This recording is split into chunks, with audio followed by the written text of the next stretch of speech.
సంగ్రామాల జ్వాలయిదే విశ్వ కళ్యాణ సూత్రిదే ధర్మము ఆదిరనంతము సత్యము సాధకరంగము జాత్యకాల పర్యవసానము శక్తిదే భక్తిదే జీవన్ ముక్తికి మార్గమిదే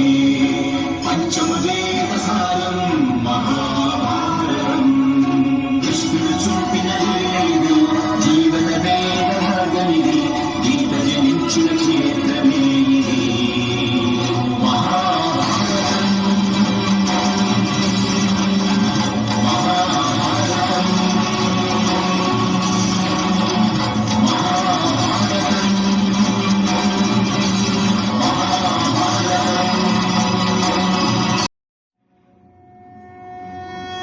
సంగ్రామాల జ్వాలయిదే విశ్వ కళ్యాణ సూత్రిదే